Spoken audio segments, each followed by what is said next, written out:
What if I told you everything you learned about human history is completely wrong? Not slightly mistaken, but upside down.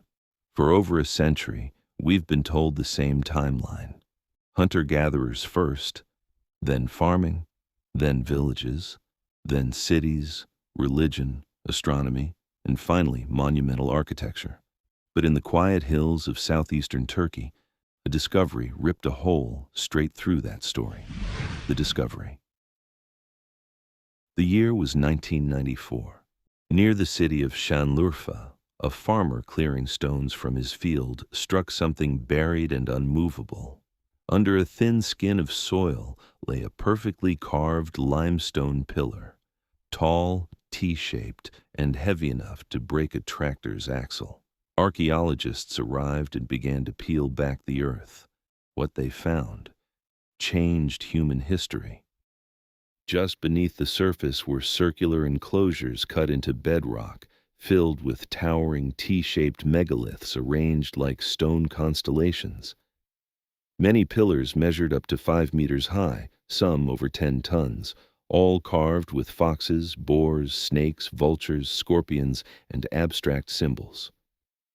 The site became known as Göbekli Tepe, Potbelly Hill. Part 3. The Age Problem. Dating changed everything. Organic remains from the backfill and construction phases pushed the site to around 9,600 BC, and earlier, 7,000 years older than the Egyptian pyramids. That's before pottery, before the wheel, and at the dawn of agriculture. If the dates are right, and multiple studies say they are, then humans capable of quarrying, transporting, and erecting multi-ton pillars existed thousands of years earlier than textbooks allow. Part 4. How was it built?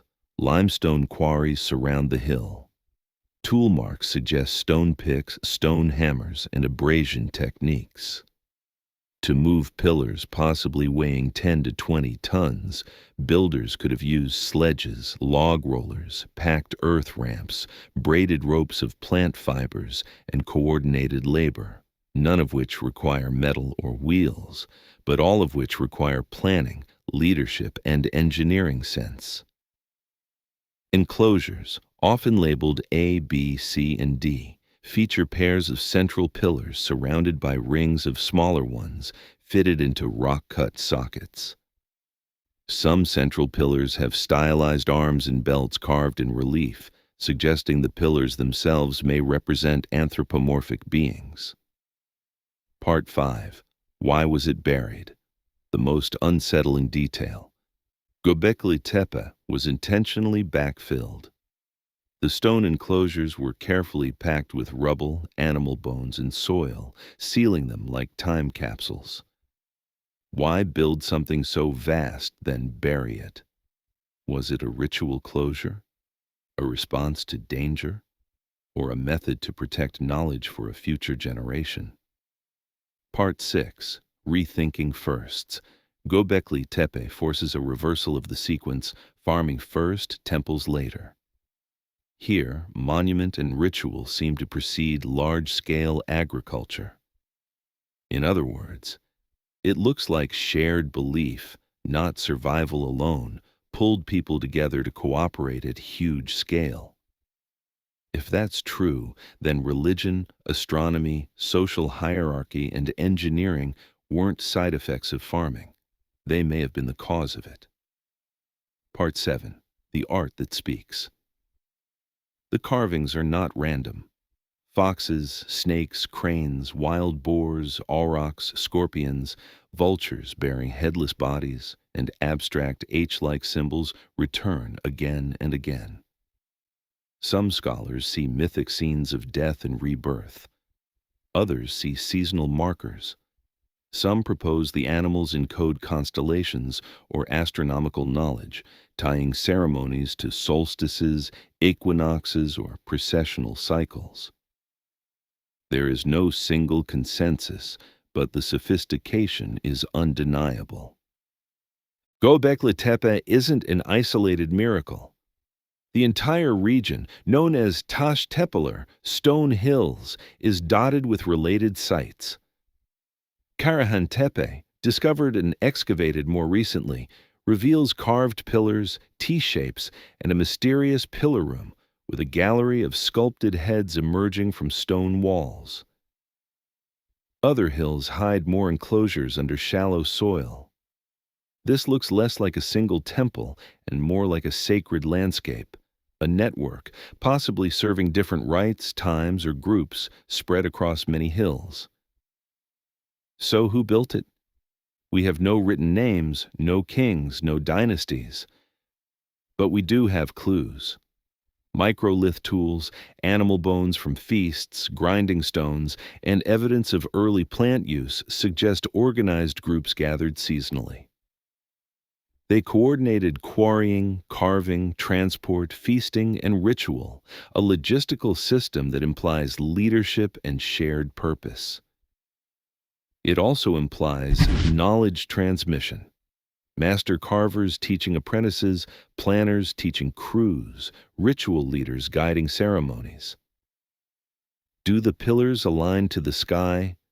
Some researchers argue enclosures align to significant celestial events, perhaps the belt of Orion, Sirius, or specific solstice sunrise points.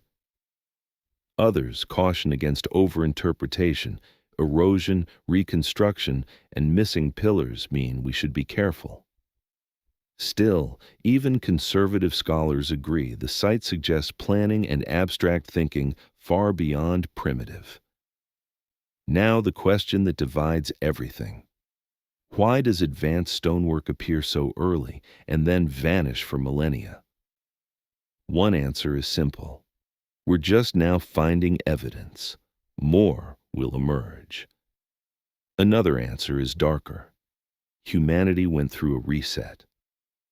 At the end of the last ice age, climate swung violently.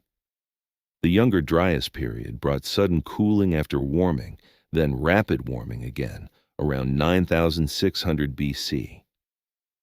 Some scientists propose cometary fragments or cosmic impacts triggered fires, meltwater pulses, and sea level rise. Others argue for complex climate oscillations without a single cataclysm. Either way, the world changed fast. Coastlines shifted, game patterns changed, river systems transformed, and with them, human lifeways. If a network of sacred sites arose just before or during these swings, it could explain intense ritual behavior, attempts to make sense of the sky, the seasons, and survival. It could also explain intentional closure, burying sacred places as part of a final rite or as protection. Backfilling an entire enclosure is not a casual act. It takes planning, labor, materials, and purpose. One possibility: each enclosure had a lifespan from foundation ceremony to final closing, after which a new enclosure was built elsewhere on the hill. Another possibility: crisis forced people to seal the place, as if closing a door against something coming.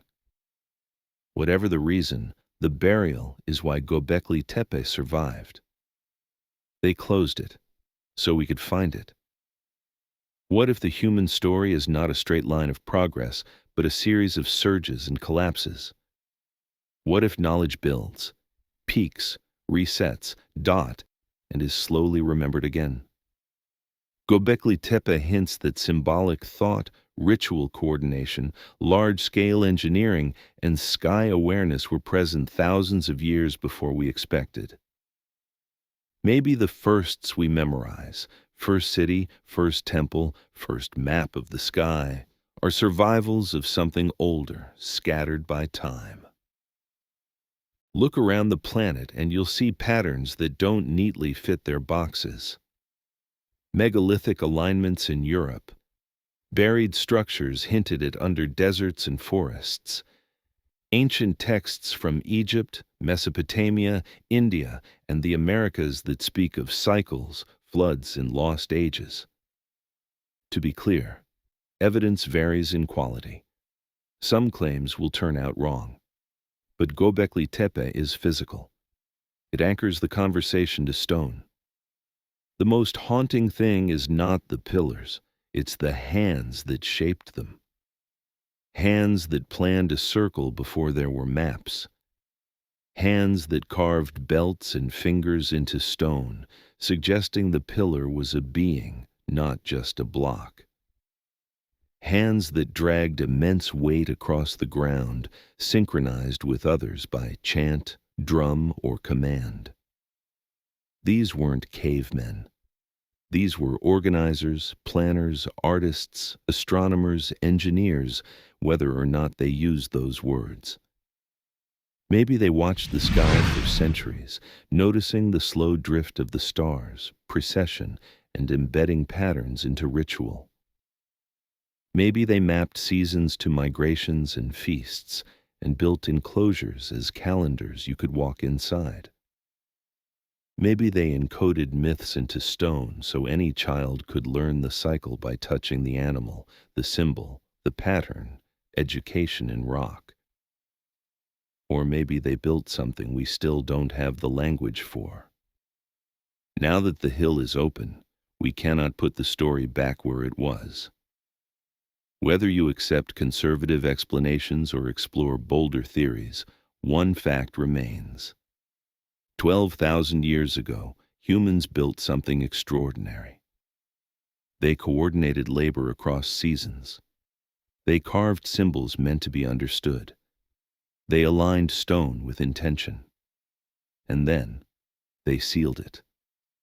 What if we are not the most advanced version of humanity, but simply the most forgetful? What if the first cities were not beginnings, but returns? What if the first myths were not inventions, but memories? Göbekli Tepe does not whisper. It shouts through stone. In episode 2, we follow the timeline into the Younger Dryas, the violent climate shift that reshaped Earth around 9600 BC. We examine the evidence for sudden cooling, massive meltwater pulses, sea level rise, wildfires, and the idea of a global reset. We look at why coastlines swallow history, why legends across cultures remember floods and fire, and why sky watching mattered more than survival alone. And we ask the question everyone avoids.